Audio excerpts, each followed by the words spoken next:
Welcome to the Louvre, one of the most famous attractions in Paris, most well known for housing Leonardo da Vinci's Mona Lisa, but also the famous glass pyramids that form the entrance built in the 1980s. Thank you so much for watching our videos previously, but please like and subscribe as it's showing 72% not subscribed and absolutely free, so please do this, it'd be much appreciated. The Louvre was originally built as a medieval fortress to protect the citizens from foreign invasions. The remnants of the fortress were discovered and can be seen today as you walk through the palace. What a sight! The fortress was later remodeled by King Francis I to be more of the palace that we start to see today. He also started to bring in artists and became patron to Italian artist and scientist Leonardo da Vinci. This is how the Mona Lisa found its way to the halls of the Louvre. The Louvre was the main royal residence until 1682, when Louis XIV moved the royal court to the Palace of Versailles. And here are some of our midway through thoughts. So what would you say about the Louvre since we've had a good walk around? We've been here for about an hour and a half. Now we had scheduled in a bit more time.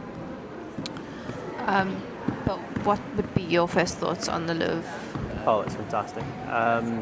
There's so much to see, probably too much, if I'm being perfectly honest. We didn't get a guide, and if I would recommend something, obviously, it's your first time, get the guide, because literally there's so many wings and so many rooms, and even if you're a good planner, which I think I am, it's tough. Very, very tough. And we also had a list of things that we wanted to see, and we knew which wings they were in and we knew which rooms they were in. But even with that, it's hard because there's no proper mapping within the Louvre to identify where the rooms are, where they are, where they're located. So I would say definitely if it's your first time, get a guide, but obviously do your research, look for the right type of guide. I think that's something we feel like we've missed this time, and maybe something we might do the next time we come back, if we do come back to the Louvre.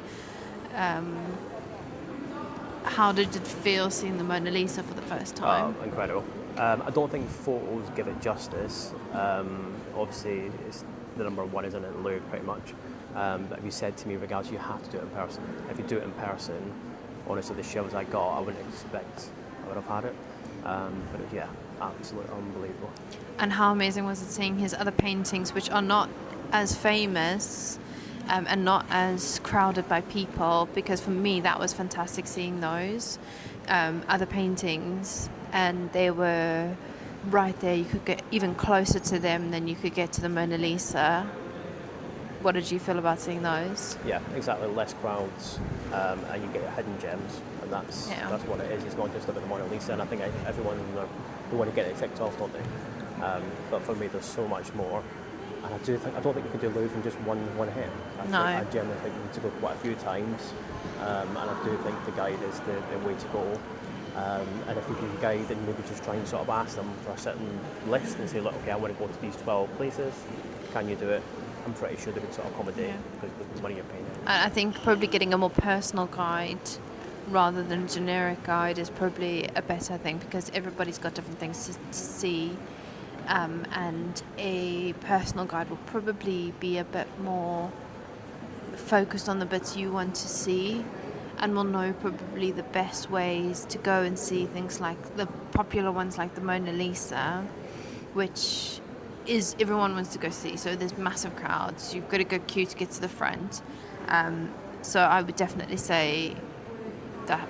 But also, what did you think of the queues outside?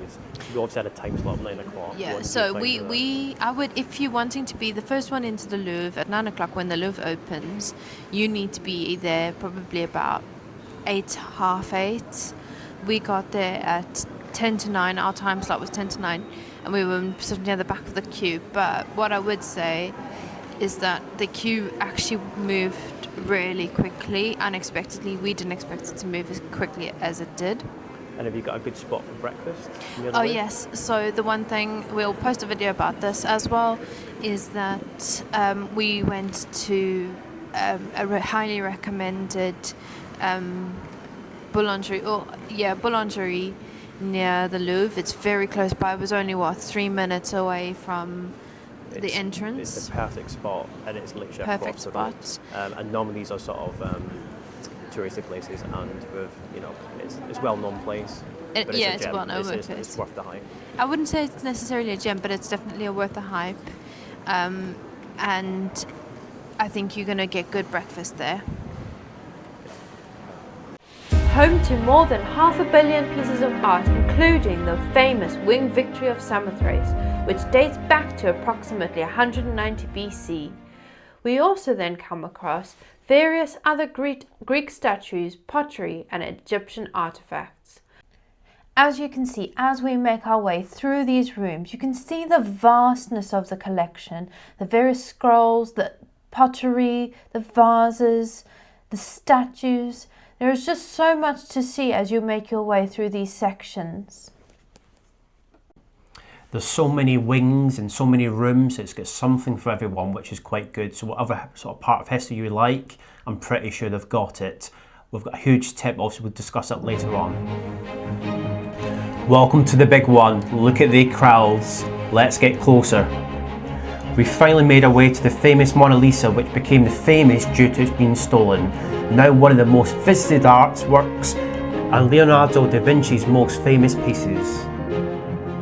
Some of his lesser known pieces are also housed at the Louvre, such as the La Belle Fournier from the court of Milan. Not hidden behind glass and less crowded, this portrait draws you in, her eyes following you. We move on from Leonardo's captivating paintings to the Venus de Milo, also known as the Aphrodite or Milos.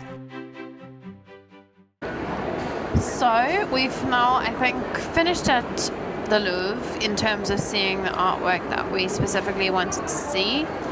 And the final pieces that we've just seen, which for me were key ones I wanted to see because I learned about them at school. And those are Liberty Leading the People, which is an incredibly powerful piece from my perspective. What did you think about Liberty Leading the People? Memorising, absolutely top, absolute top. Every time you get to looking at it, you find something else, or you find something else. Many layers to be shown there.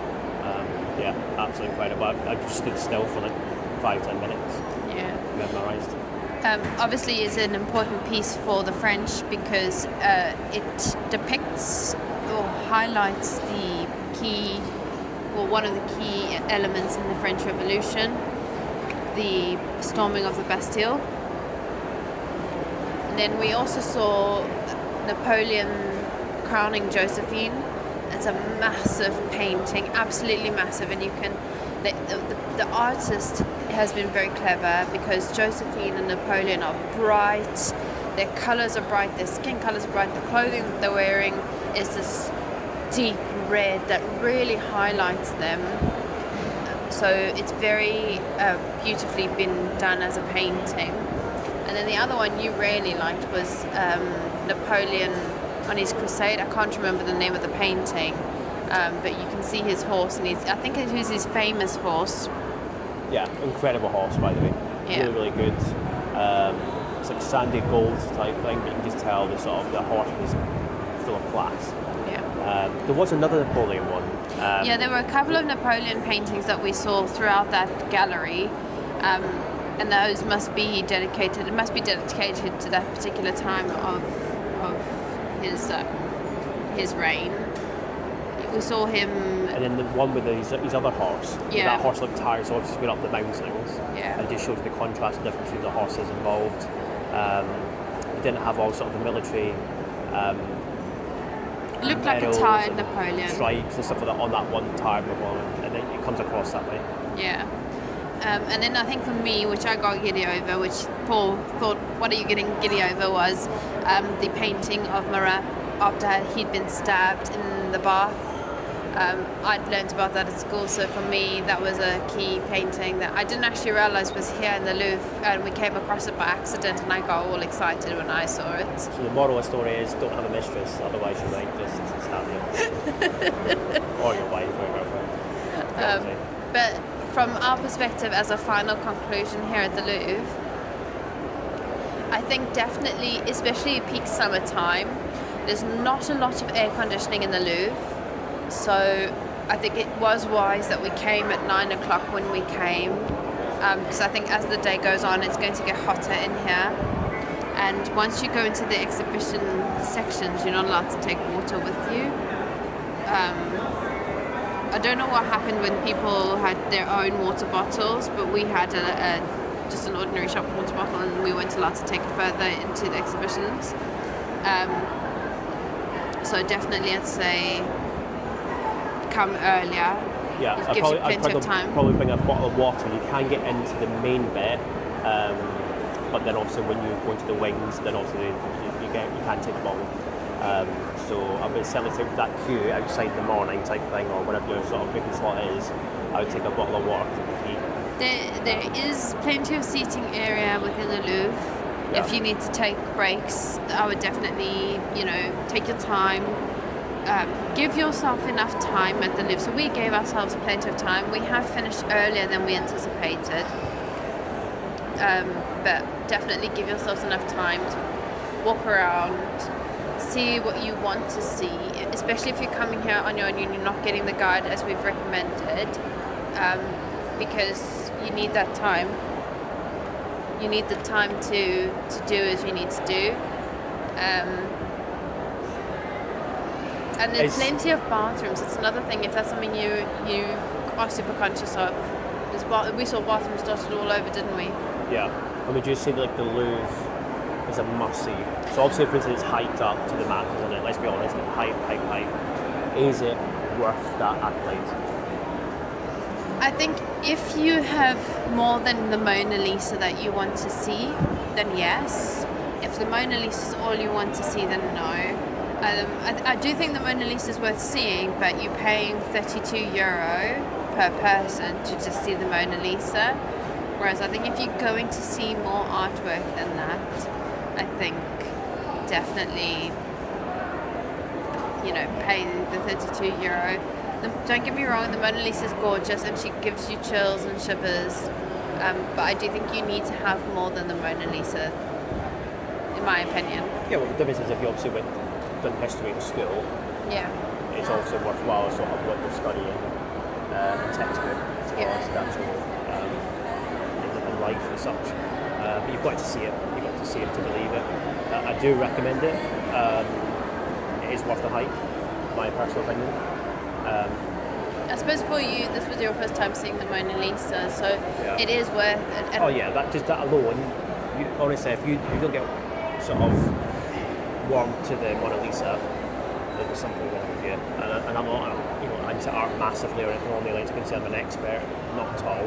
But what I can say is that give me the shivers. And the photos don't do her justice. No. So obviously, how many times have everyone seen these photos? There's nowhere near. And even at the gift shops, they've got all the Mona Lisa cards, everything else. It does not grasp it whatsoever. So you have to do it in person. There's no other way.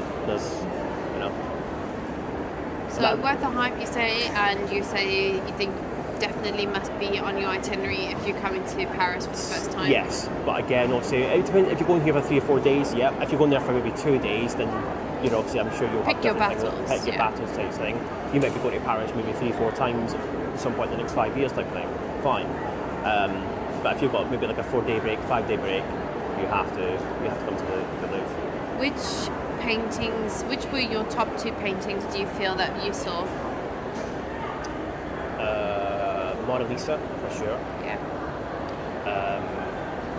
And the French Revolution. The Liberty Leaving the People, yeah. That's the one. I would agree. I would say those are my top 2 that we've seen. But I also got quite excited and interested to see Leonardo da Vinci's other paintings. He does have other paintings near where the Mona Lisa is housed. But obviously, they're not as famous, so people are not flocking to see them as much as they are. They're the Mona Lisa, so they're a lot easier to go and have a look at, and they're just as beautiful, in my opinion. Do you think it's worthwhile getting up early? We had a 9 o'clock start. Yeah. So we're up quite early. Definitely. If you're coming in the middle of winter, you're probably okay because you're not going to get the same crowds in winter as you're going to get in summer.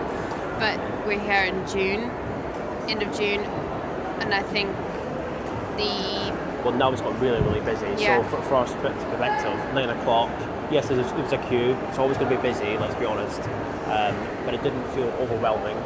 And it didn't feel so crowded where you couldn't move.